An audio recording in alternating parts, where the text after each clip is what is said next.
Every single day, millions of hardworking immigrants across the United States send money back home to their families to pay for a mother's medicine, to keep a sibling in school, to build a house brick by brick from thousands of miles away. It is one of the most selfless things a human being can do. Work double shifts in a foreign country so that the people you love can have a better life.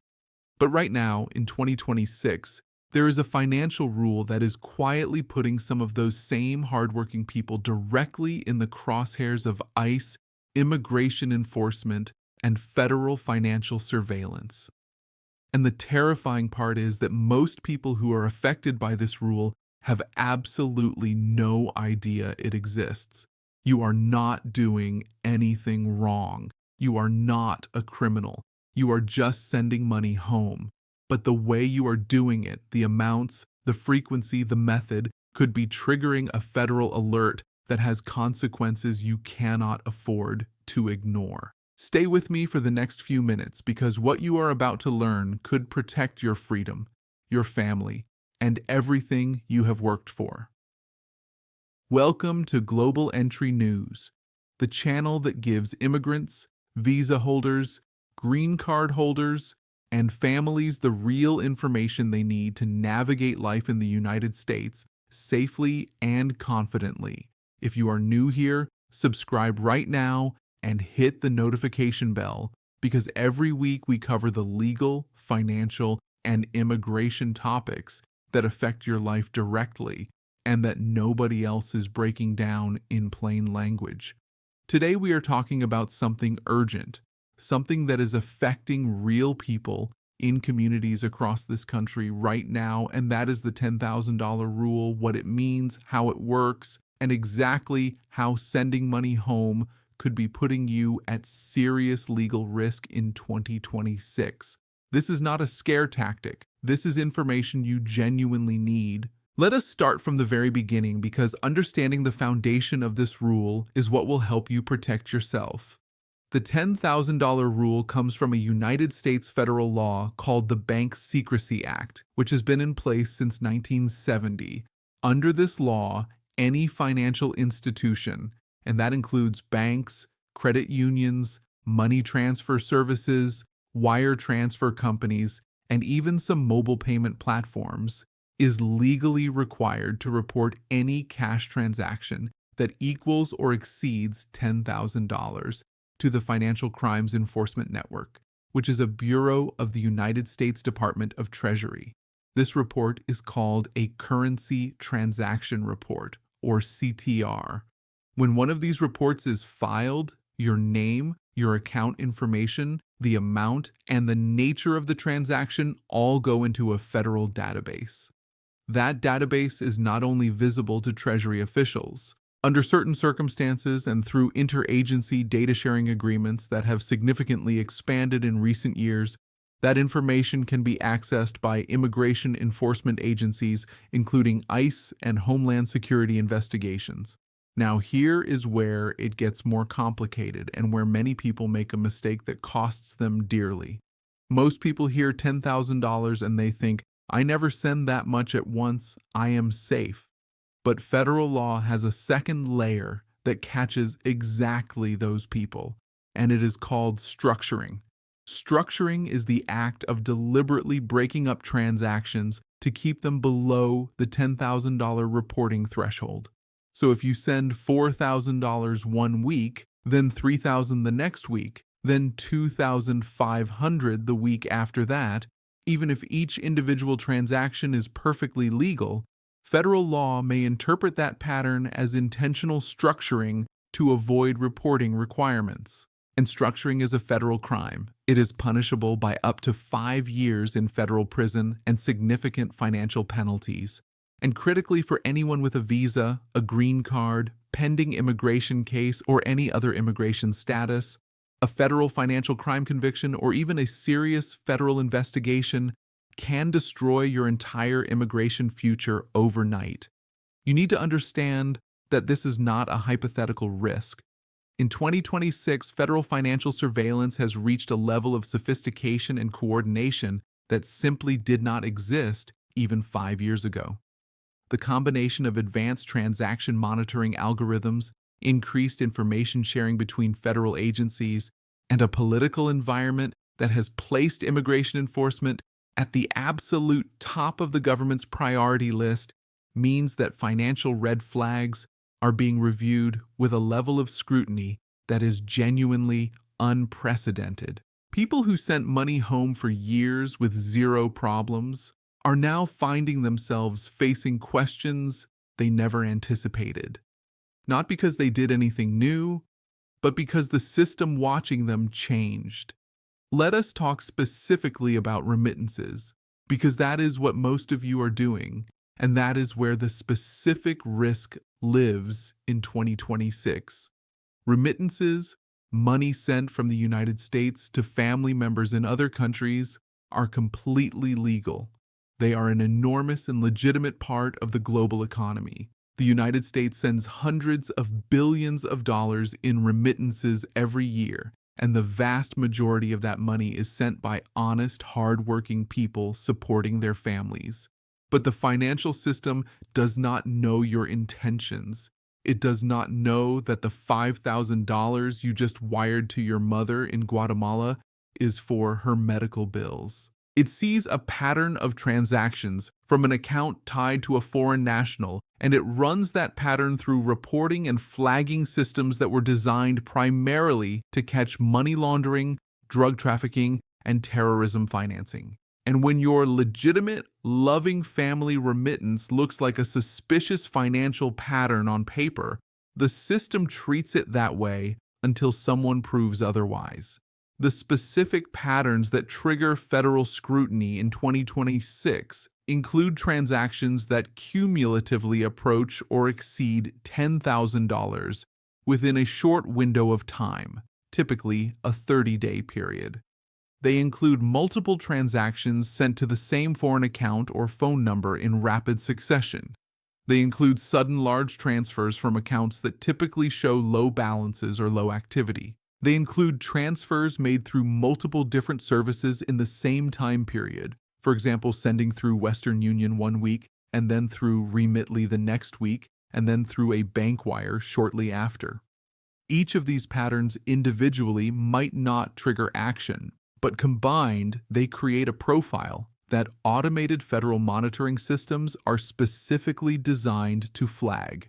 Here is something that Global Entry News needs you to understand clearly, because this is where the immigration connection becomes direct and very real. Under current federal policy and significantly expanded interagency agreements that went into effect in 2025 and early 2026, ICE and Homeland Security investigations now have streamlined access to financial flagging data in ways that were previously restricted. A financial flag does not automatically result in an immigration enforcement action, but it can open an investigation. It can lead to questions about the source of your funds. It can lead to questions about your employment, your tax filings, your immigration status, and your entire financial history going back years. And if anything in that investigation reveals a discrepancy, an inconsistency, or an immigration violation, even a minor technical one, that financial flag has now become the thread that unraveled everything. There are specific situations where this risk is dramatically higher, and you need to know if you fall into one of them. If you are undocumented, the financial paper trail you create with international transfers is one of the clearest ways your location, employment, and activities become visible to federal enforcement systems. If you are on a work visa and sending amounts that seem inconsistent with your documented income, that inconsistency itself can raise questions.